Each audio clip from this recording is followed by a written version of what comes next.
Surely the presence of the Lord is in this place. I can feel God's mighty power and God's grace. I can hear the brush of angels' wings.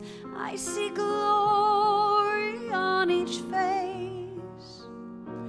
Surely the presence of the Lord is in this place. Good morning, please join me. Surely the presence of the Lord is in this place. I can feel God's mighty power and God's grace. I can hear the brush of angels' wings. I see glory on each face. Surely the presence of the Lord is in this place.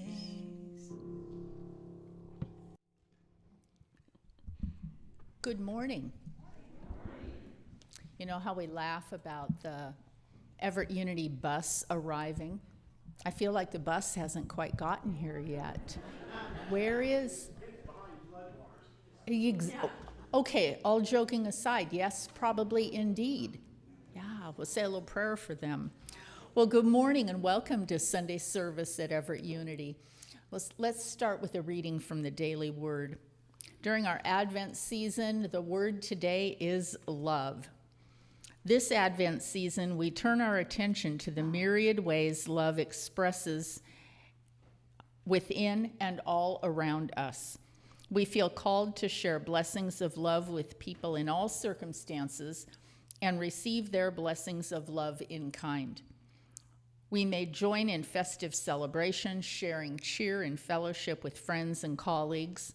We practice patience and understanding, especially during moments of frustration as we go about our Christmas preparations. We feel compassion for those who struggle during the holidays and reach out to them with support and caring. These are some of the ways we show love to others.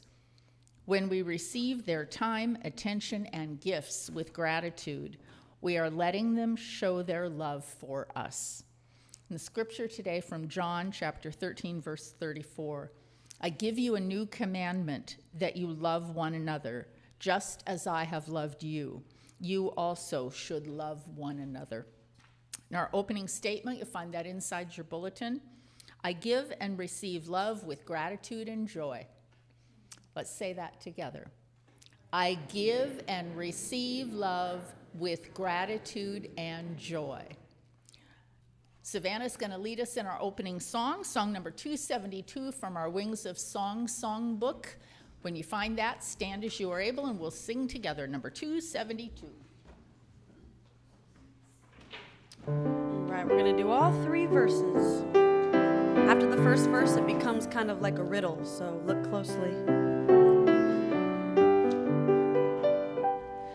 It came upon the midnight clear, that glorious song of old, from angels bending near the earth to touch their harps of gold.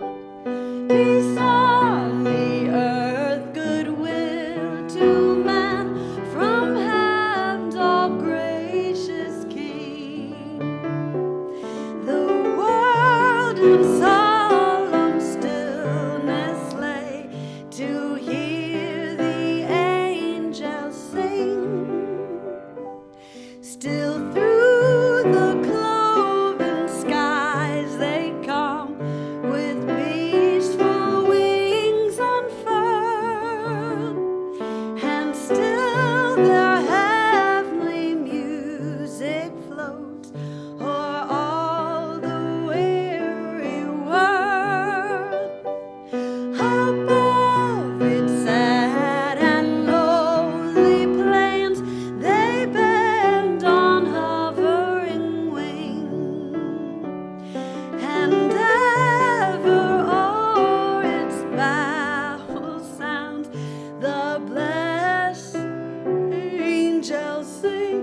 getting quieter.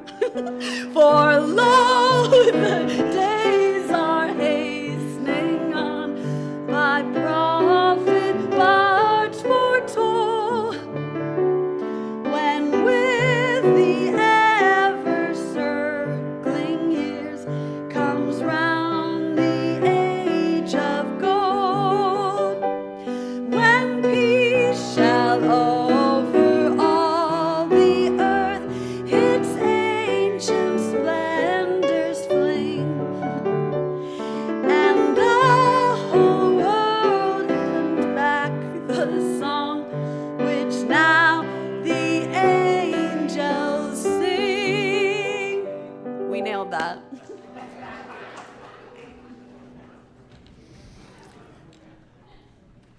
Once a year, we realize how little of the extra verses of the Christmas songs we actually know.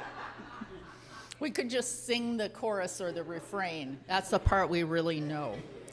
Well, good morning and welcome again to Everett Unity. We're glad to have you with us today. I'd like to introduce you to the people who are serving you visibly today. You were greeted by our ushers, Nancy and Chris.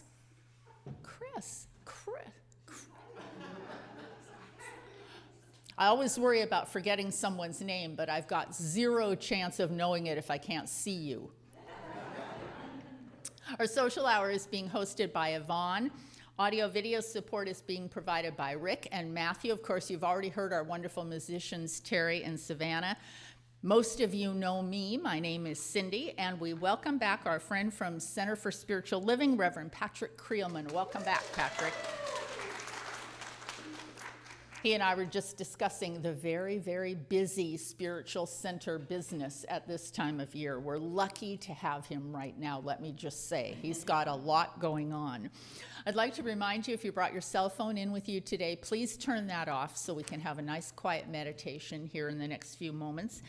And I do have a few announcements I'd like to run over with you. Bear with me. Most of them are announcements about things you probably already know, but I want to make sure you know our upcoming schedule. Of course, this coming Thursday night, December 18th at 7 o'clock in this room is our annual candle lighting service. We hope you will come. We hope you will bring your family and your friends. It is, I say it every year, it is the kickoff to Christmas for me personally. I feel like Christmas has arrived when we do this program, so we hope you can come and join us. Then, of course, on Sunday, the 21st, that's our Unity Family Christmas Party downstairs after the service. We'll be having caroling. Santa will be here. We'll have refreshments if you have cookies, or I like to see if maybe someone could just bring one or two things that have protein in them just for fun. I mean, I know it's sugar poisoning season and we're well on our way, but maybe a little protein just for the fun of it. And then the office will be closed on the 21st and the 24th and the 31st of December. All of our regular programs will be going on Wednesday, but the office is closed. And then remember, our last Sunday of December, the 28th, is the Burning Bowl ceremony, our year-end ceremony, where we enjoy what has happened in the year and then make a conscious decision with a visible burning of things we would like to leave behind, and then followed the following Sunday, January 4th, by the White Stones Sunday, where we set our intentions for the upcoming year. We also have our annual membership renewal is due now, so if you are currently a member of the church and would like to remain a member, you can fill out this lovely little blue postcard and drop it in the suggestion box, or you can email me, or you can fill out your renewal online. If you are sitting in here and you are thinking, I would like to be a member of Everett Unity, how do I do that? The same place the blue postcards are, right outside this door and downstairs by the door in the social hall. You will find a postcard that looks like this. This is the membership application. You can fill this out, put it in the suggestion box, and the board will review it. Being a member of Everett Unity just means you're making a commitment to your spiritual enrichment. You're making a commitment to being involved in our community, and you are able to vote and participate in the important things that happen at our annual membership meeting, which will be on February 8th, second Sunday of every February, where we will vote on 2 board members and any other business that requires your action as members of our community. So if you want to join us, this is the one. If you want to remain a member, this is the one. So we hope you will choose to continue to be part of Everett Unity, because I think 2026 is going to be an amazing year. 2026? Is that a year? Wow. Well, yikes, yikes. All right, well, let's sing together again. Savannah's going to lead us from the same songbook, song number 267, and let's see how many words we know of this Christmas song.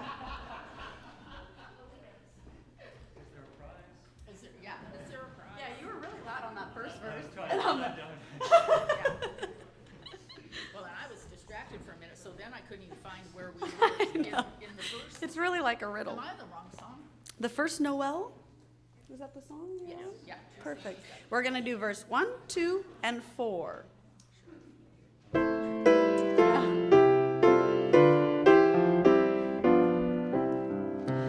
The first Noel, the angel did say, was to certain poor shepherds in fields as they lay, in fields where they lay keeping their sheep on a cold winter's night that was so deep. Noel, Noel, Noel, Noel, born is the King of Israel.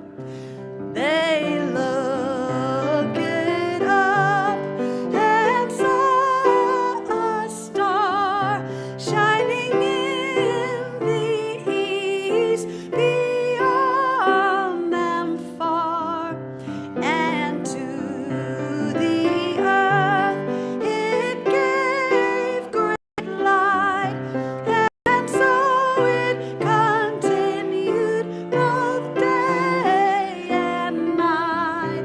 Noel, Noel, Noel, Noel, born is the King of Israel. Last verse. Then entered in those wise men 3, full reverently upon the knee, and offered there in his presence their gold and myrrh and frankincense. Noel, Noel, Noel, Noel, born is the King of Israel. Nice. Good harmonies.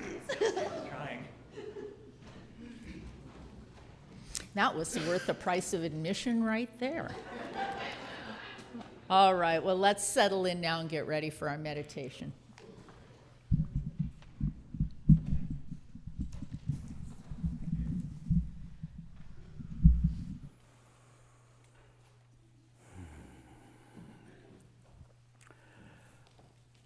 Greetings. Just allow yourself to settle this morning. In gratitude for the support that this community is, in gratitude for the seat you're in gratitude for the transportation that brought you here. Allow your eyes to relax. Take a breath into your body. A deep breath, inhale, and exhale. Allow whatever part of your body that needs to relax, just to fall down and relax. Take another breath into your body. Inhale and exhale.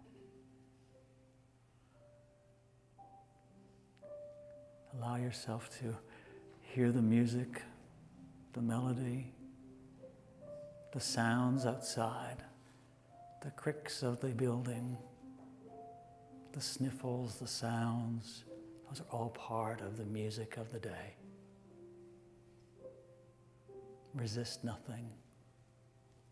Allow it to come into your mind like thoughts, like clouds, and then let it go.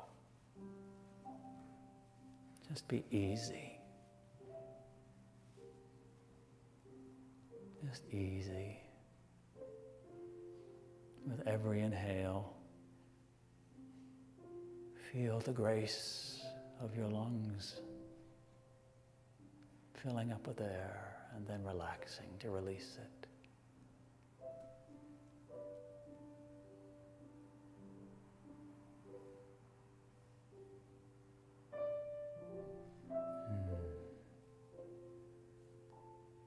There's a spiritual practice of, I think it's Thich Nhat Hanh, just turning your mouth up slightly in the corners. It's a smiling meditation. Allow the corners of your mouth, no matter what's going on in your life, no matter how busy it is, no matter what, to just turn up with a smile. It's been studied that when we do that, the smile goes inward. It changes our vibrational match. Inhale and exhale, grace.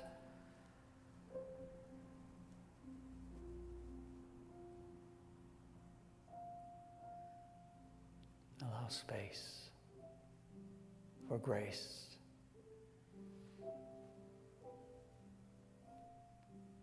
Allow space in this season for ease.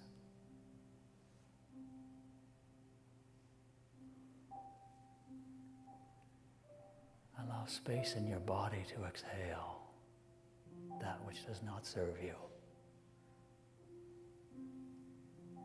Release and let go. If only for this moment, that which is causing you stress. Inhale and exhale.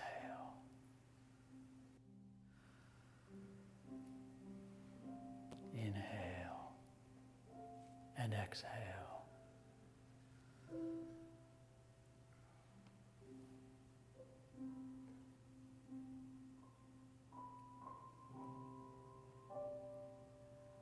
Allow yourself to just do nothing but rest. Not out of exhaustion, but out of being held by spirit, by being held by love, by being held by the knowledge that you are the beloved, as you are in this moment.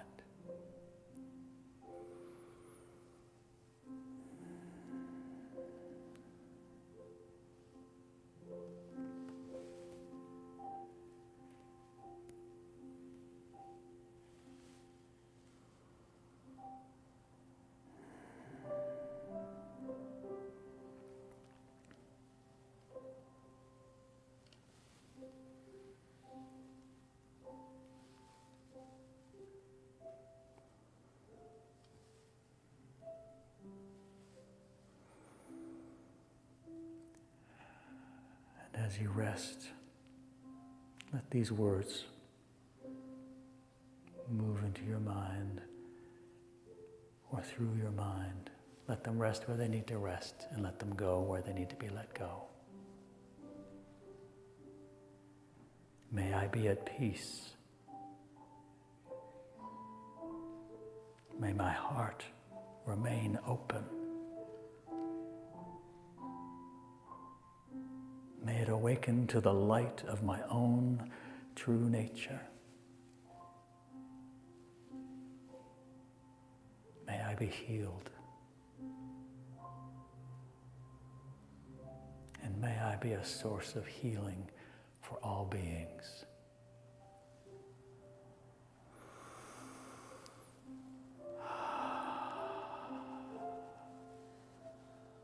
May I be at peace. May you be at peace. May your heart remain open. And may you awaken to the light of your own true nature. May you be healed.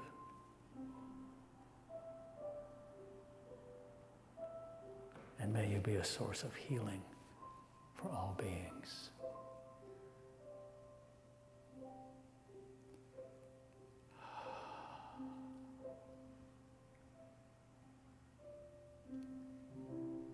Take a breath into your body. Let the smile come to your face because you had a moment of peace. And when you're ready, open your eyes, bring your awareness back to the room. Take a look around you and see the love of God present in the light, in the space, and in this community. Namaste.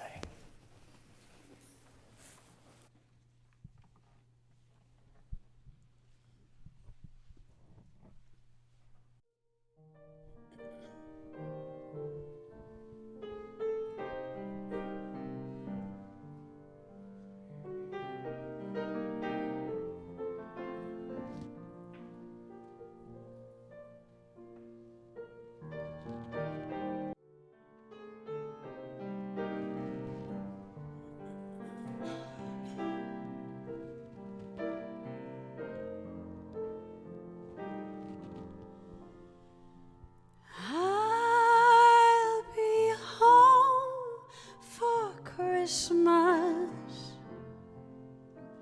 You can plan on me. Please have snow and mistletoe and presents on the tree. Christmas Eve will find me where the love light gleams. I'll be home for Christmas, if only in my dreams. I'll be home for Christmas. You can plan on me. Please have snow and mistletoe and presents on the tree. Christmas Eve will find me where the love light gleams. I'll be home for Christmas,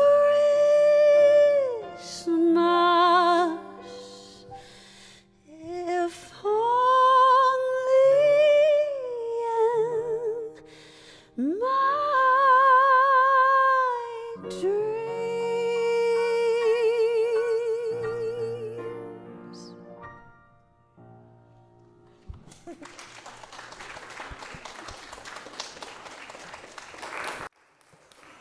Thank you for that. I feel like I'm at home here every time I come here, and I'm really grateful for that. You know, the first time you come, you're like, who's the stranger? Who are these strange people? And then you become friends, and then you become family, and then it becomes a home. So thank you for allowing me to be a part of your family and be a part of this home for you, with you. It's a pleasure. So I love that this month's themes, the four words that we've got here, like peace, love, joy, and the burning bowl. That burning bowl is very useful. I don't know about any of you, but this year seems to be in a bit of a dumpster fire, and we could use a bigger bowl, yes, right. A big bowl that we can burn some things away. In the big global sense and in the personal sense, a lot of stuff is happening for all of us, I think. Seems to be a time when we're burning through some old paradigms and stepping into what is new and what is possible, and that puts us at choice. So this ritual you have coming up with the burning bowl and then the white stone is a very powerful opportunity to set the tone, to release what you need to release for this year, and to set the tone and set the intention for the next year. So I encourage you to participate in that, and if I can get off work, I'll come up and join you. It's probably not going to happen, but I'll hold it in my mind. So, my talk, my theme is love, which we didn't plan, but my last talk was, centered around my conversation was around sort of knowing yourself as the beloved, and exercising the experience and setting the intention for self-love. So I like this. We've got a series of things happening. Maybe I'll come back in February. So I'm going to share this with you. There was a boy, a very strange, enchanted boy. They say he wandered very far over land and sea. A little shy and sad of eye, but very wise was he. And then one magic day, excuse me, he passed my way, and while he spoke of many things, fools and kings, this he said to me: the greatest thing you'll ever learn is just to love and be loved in return. I'm not done. The greatest thing, just take this in, you'll ever learn is just to love and be loved in return. Let that really sink in. That's a thing that we're not taught to do in this world. What if that was true? What if it was true for you that you could let yourself be loved and love in return? The greatest thing we need to do is to love and be loved in return. That's it.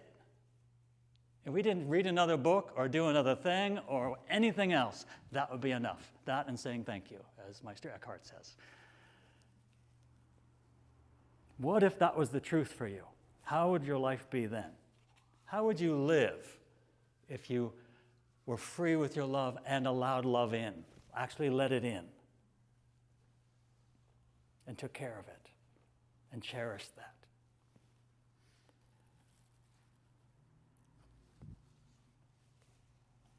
Okay, got a message. Share this. It's not down here. A number of years ago, I was a part of my mom's end-of-life process. We had 4 months of being in hospice. And she's an amazing woman. She was loving and kind and was of service to her 6 kids and her community and all of those sorts of things. But as I was helping her and being a part of the process of her end-of-life and hospice care, what I understood,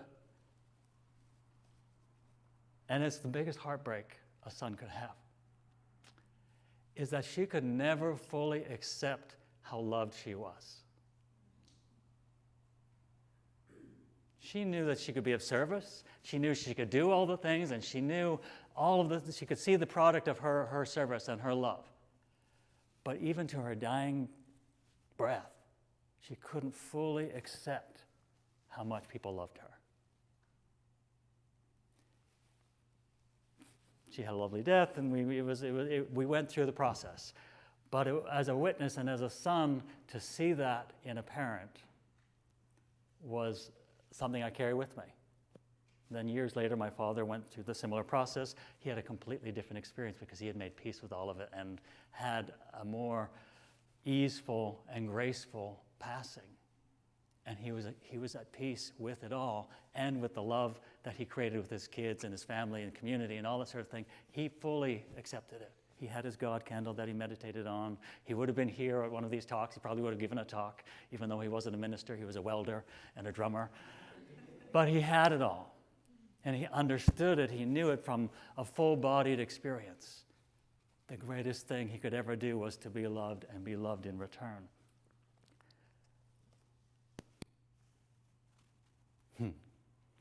And for a long time, I lived between those two paradigms, being the youngest of six and being a perfectionist.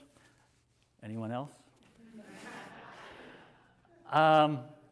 I thought that the more I criticized myself, the more I waved the finger at myself, the better I would be, the happier I would get, the more polished I would be, the more lovable I would be. You know that voice, the one that says, "Are you sure you're going to do that? Is that really what you meant to do? Oh, great, another growth opportunity." You know that voice. We've all had that. I mean, I really thought that the more I criticized myself with internally, with deeper passion, that inner critic that ran the show, the more I did that I would magically become enlightened. That I would magically become happy, that I would magically experience the world as more loving and myself as loved. It turns out that's not what happens when you do that. I see those head nodding. It turns out that voice doesn't make us wiser. That voice doesn't make us feel more loved. That voice doesn't expand us in the world. That voice makes us tired. That voice makes us sad. That voice shuts us and closes us up. And that voice is not love. That voice is fear. That voice is anything other than love. I want to live a more expanded life. And that voice, even though I was singing on stages and having a career and all of that, I wasn't living full out like that. In dancing, when you do all the moves and it's big and as they say, you're living full out, you're dancing full out. Otherwise, you're just marking it and you're doing the steps small and you're saving yourself and you're conserving yourself. But conserving yourself doesn't let the magic show up. Fear holds us tight. Fear holds us and makes us hide. Fear does this. Fear puts us off to the side. Fear makes us go back. Fear makes us go back and hide behind something else or someone else or sit in someone's shadows. But love makes us step forward. Love makes us stand on the edge and know that we're safe with support. Love makes us step into the light. Love allows us to be the fullest version of ourselves without apology. Warts and all, as is. I want to say this one thing. I think I said it maybe 6 months ago or whenever. We cannot, you can get out your pencils, this is a good one. We cannot hate ourselves into a version of ourselves that we can love. We cannot hate ourselves into a version of ourselves that we can love. We cannot shame our lives and punish our past and criticize ourselves into wholeness. That's not the way it works. Shame and criticism and all of that only magnifies the brokenness. It keeps us small. It keeps us in the small places. It keeps us from healing. It keeps us from the fullness. It keeps us from connection. We cannot despise the life that we're living now in order to create the life that we want. We can't do that in order to be proud of something later, because we're just going to be at that point later having done something but still not being proud of it, still sort of not being satisfied. Anyone else achieve a goal in their life and then not really satisfied? Anyone else get the house or get the marriage or get the career and go, oh, that's not what I thought it was going to be? Because you weren't happy. If you're not happy with what you have now, what makes you think you're going to be happier when you get all the things you want?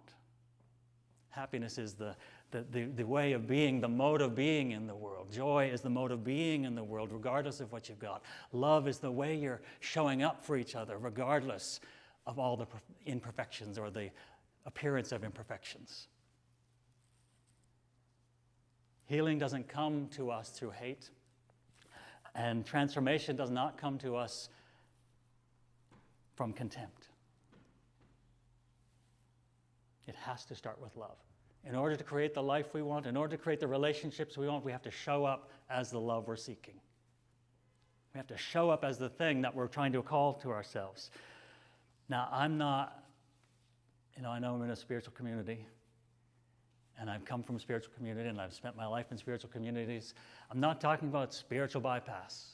I'm not talking about love and light. Everything's good, everything's fine, because everything's not always fine. Sometimes it's a dumpster fire. And that's just life. That's just being a human. Sometimes there's death and divorce and all the things that go on in our lives. That's it. That's being a human. If we weren't supposed to experience that stuff as a part of the deal of being human, then we wouldn't have incarnated.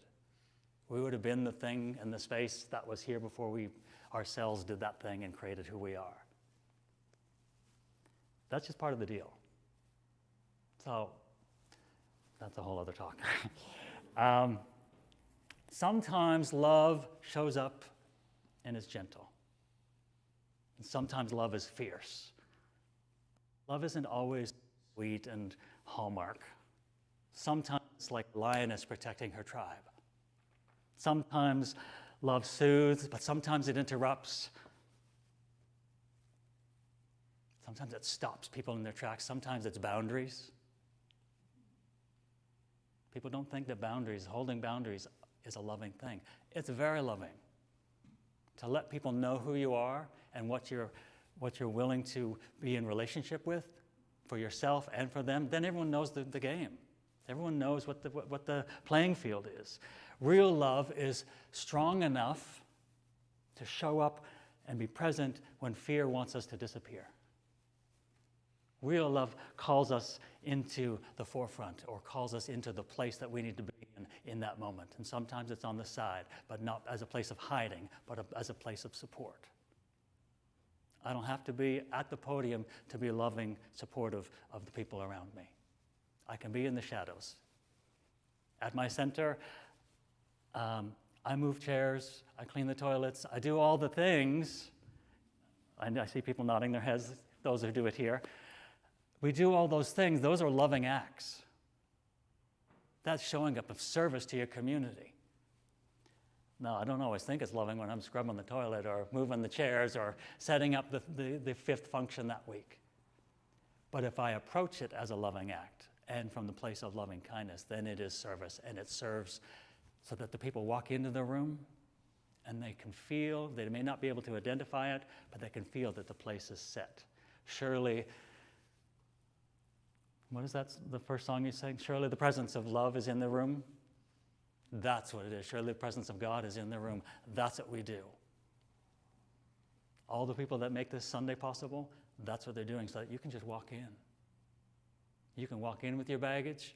You can walk in with your joy. You can walk in with whatever it is and be present and know that you're supported in a community. And one of the things in my studies as an interfaith and interspiritual minister is that there's a golden thread through a lot of religions. I think I spoke about this last time too. And in this, they say the same thing but with different languages and different stories. In Christianity, they say God is love. In Judaism, love your neighbor as yourself.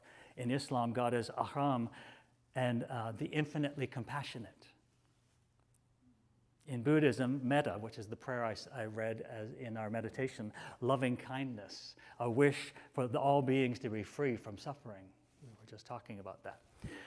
In Hinduism, love is bhakti, the path of devotion, the path of surrender into love. In indigenous traditions, love is lived through relationship to nature, to our ancestors, and to community. Different words, the same movement. And Charles Fillmore, this is a little homework test for you, or a little who read the books. Charles Fillmore said God is principle and, anyone? Unchanging love and wisdom. That is one of our core teachings in unity. God is principle, unchanging love and wisdom. Love isn't owned, it's not confined, it's not limited. Love is I love this. Love is the universal language of the holy.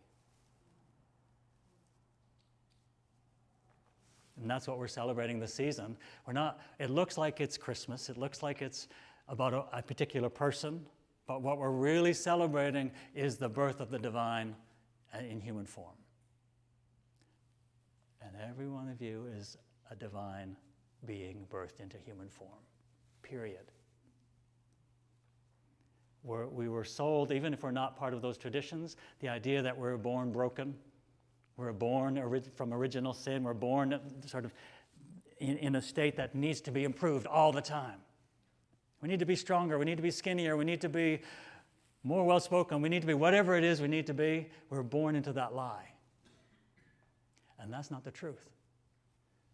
We're born from original blessing. That's how I've rephrased it, and many people have. Our birth was an original blessing, not an original sin.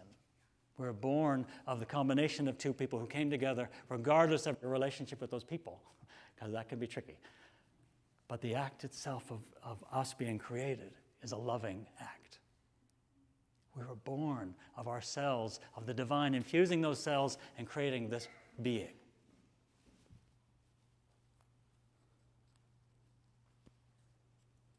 I'm just going to skip over all of this, because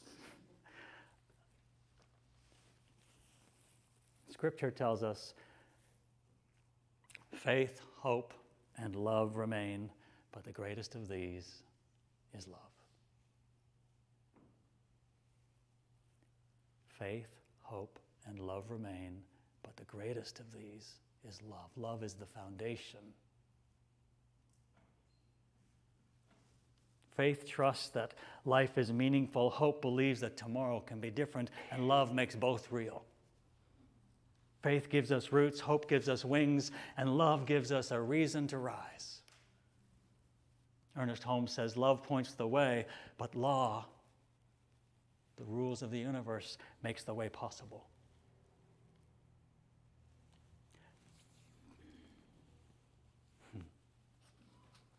David White, one of my favorite poets, if you don't know him, he's on Whidbey Island.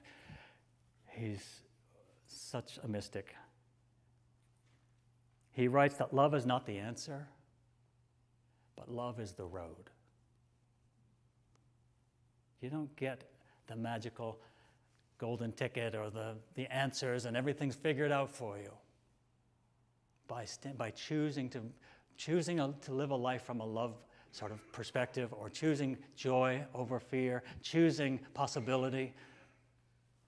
But it is the pathway that leads you forward. It is the sort of lights upon your feet that lead you forward. Faith without love becomes rigid. Hope without love becomes fragile, but love still shows up. Love risks. Love enters into the broken places, and love tells us the truth without abandoning us. Love is not the answer. Love is the road. Love is the operating system. But we have to choose it. The choice is ours. Faith may begin the journey, but hope can carry us through the night, and love is the road underneath our feet. So I reiterate, we cannot hate ourselves into a version of ourselves that we can love. The greatest thing we'll ever know is just to love and be loved in return.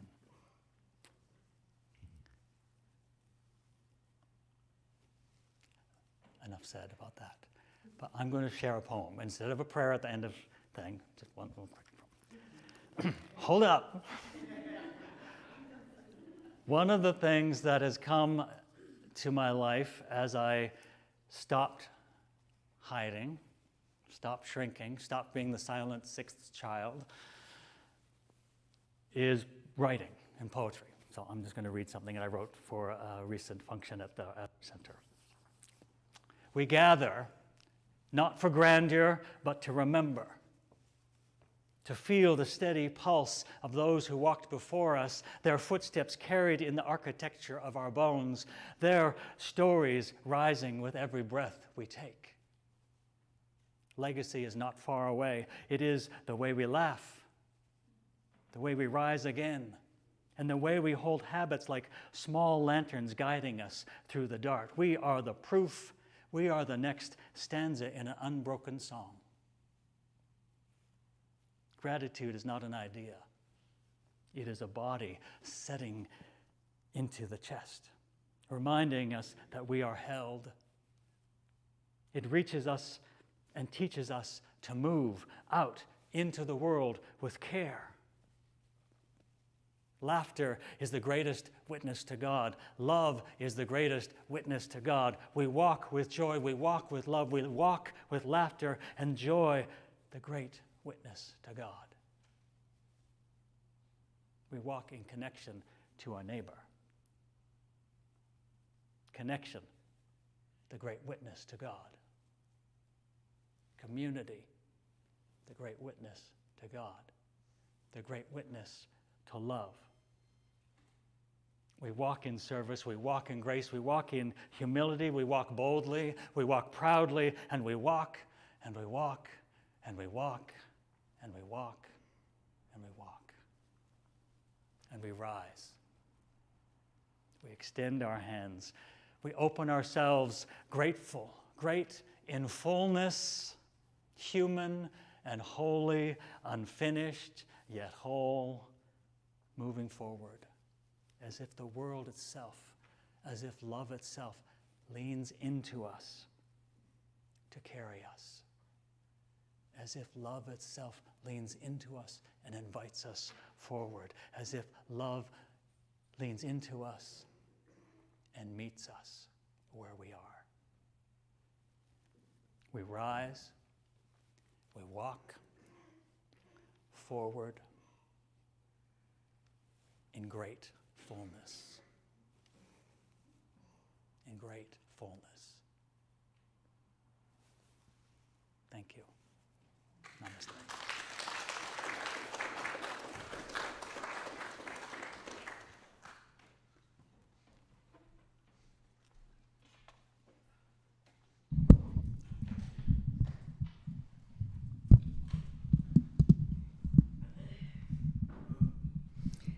Thank you so much, Patrick. And I love that you sang that song. I literally had said Nat King Cole's name out loud this morning, and then we hear that song from him. It's a miracle. It's a miracle. Thank you so much. That's a really important lesson for us at this time of year, because I was thinking about your mother and the responsibility that mothers feel in our world, particularly at the holidays. So much pressure, so much expectation of making this holiday special for the people that we love. But what our people remember is us, our presence, the way we show up. It is not about being decorated just right or cooked just right or presented up just right. It's that they get to spend time with you because they love you. Yeah. Oof, sweet. All right, well, let's sing together again. Song number 274. Savannah's going to lead us. Stand up and stretch a little, and we will sing together again.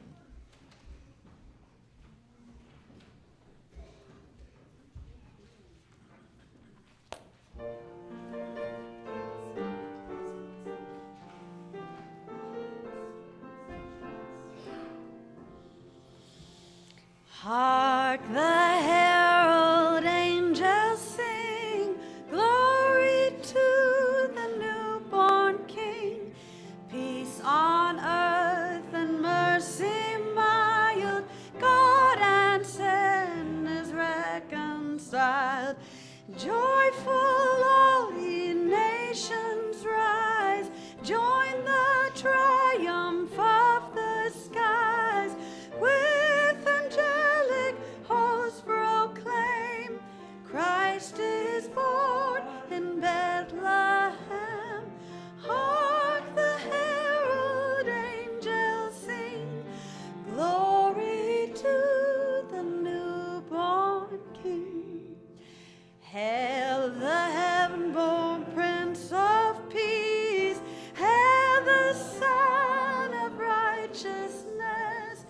light and life to all he brings, risen with healing in his wings.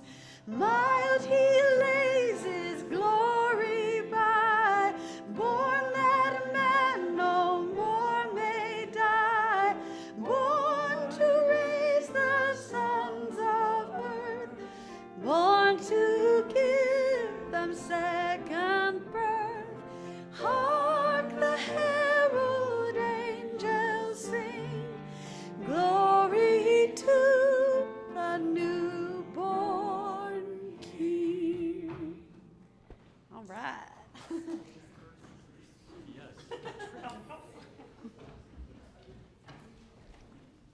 We're laughing about how tricky those verses are. And since I don't read music, I don't know exactly where you're supposed to do the thing and the that. And so I look at that and I'm like, those words don't all fit. Well, now it's time to bless our offering and thank our Creator for the many blessings that we have been given and affirm our gratitude. So let's start by affirming the truth about ourselves. And this is how it goes. If you don't know it by heart yet, it is inside your bulletin. My name is, and you use your name, and I am prosperous always and in all ways. So let's say that together. My name is, and I am prosperous always and in all ways. Let's try that one more time. We were a little, speaking of words not fitting together right, a little bit more meaning. Remember, we don't want to just repeat the words. We want to feel the words. My name is, and I am prosperous always and in all ways. I believe you. Always means forever and ever, and always as in all forms. So let's take our offering. We can hold it next to your heart, literally or figuratively. This is that moment of gratitude and love, the peace and joy and happiness. All of this gratitude we have come spilling out now, and we are grateful to be in community together and to be able to share our prosperity. Let's bless it together. Divine love flowing through me blesses and multiplies all that I am, all that I have, all that I share, and all that I receive. Thank you, Mother, Father, God. Amen.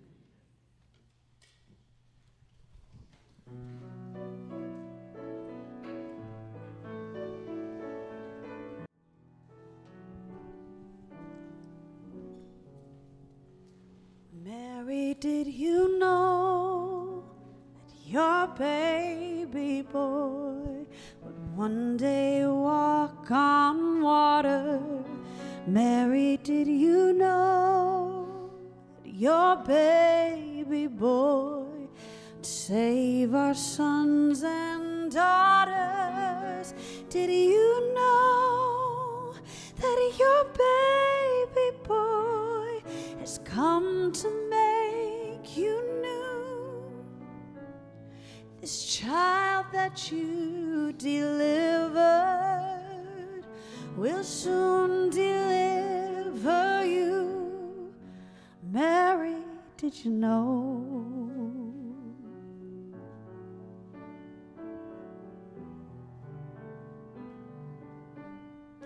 Mary, did you know that your baby boy will give sight to the blind man? Mary, did you know that your baby boy will calm the storm with his hand?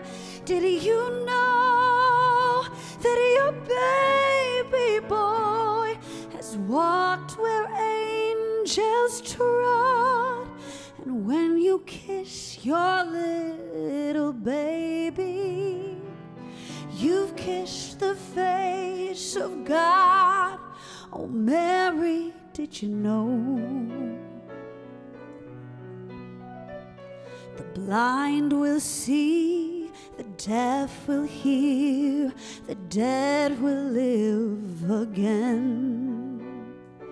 The lame will leap, the dumb will speak, praises of the Lamb.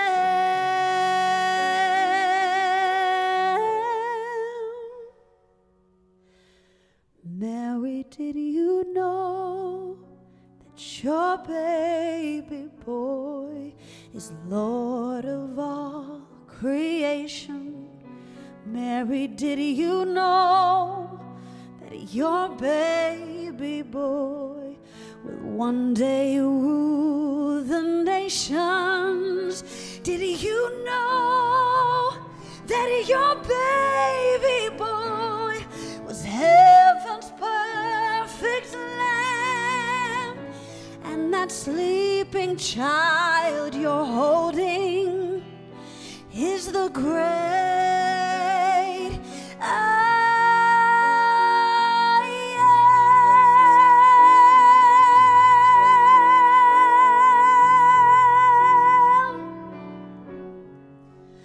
Mary, did you know?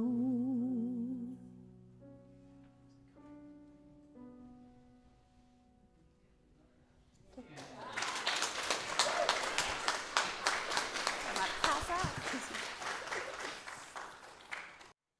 here. Does it go here? Need space. Oops. Now I did it. I'll figure it later. Love says that's okay. And in that spirit of applause and in that spirit of appreciation for the beautiful music department here, we take that and mix that appreciation and that gratitude up and fling it into this receiving box, into this blessing box, into this collection box, knowing that what goes into here comes back to you. What goes into here comes from a place of gratitude, comes from a place of fullness, comes from the idea of the abundance of the universe. It seems like a little box, but it's everything in there. And by our offering and our being in the relationship of reciprocity and the relationship of divine circulation, this collection looks like dollars and cents, but it supports you. It supports this center, it supports this message, it supports God, it supports love showing up as it is in any given moment for this community. So hold that in your heart every time you think about offering, every time you think you need something from this community, you need some support, you think about something. You've been a part of the relationship already by offering your gifts, whether it's volunteering or a donation or singing a song or doing a prayer or wiping the tables downstairs in fellowship. It's all a blessing to this community. So with that, we infuse this collection today. And with a grateful, grateful, grateful heart, we say, thank you, Mother, Father, God. And so it is.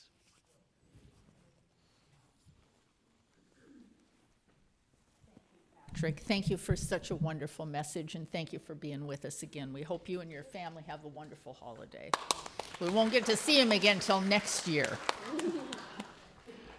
Well, thank you all for coming and sharing this beautiful day with us. We're glad you were here. If you have time, come down and share refreshments with us after the service. We have a little bit of time, I hope. So we're going to welcome the kids in, and then we'll circle around the room, say our prayer of protection, and sing our peace song.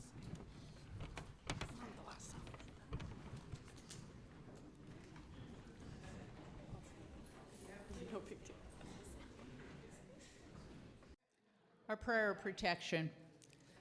The light of God surrounds us. The love of God enfolds us. The power of God protects us.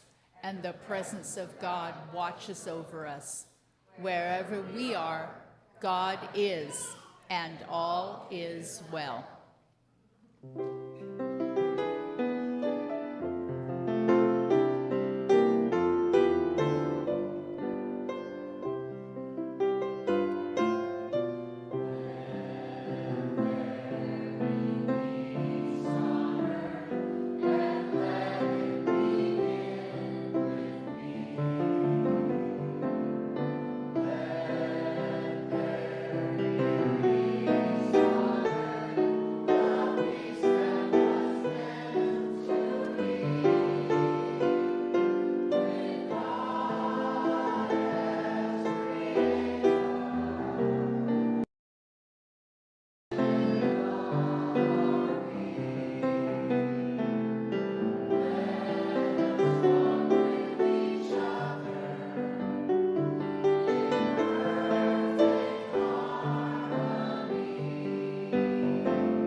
Our prayer of protection. The light of God surrounds us. The love of God enfolds us. The power of God protects us. And the presence of God watches over us. Wherever we are, God is, and all is well.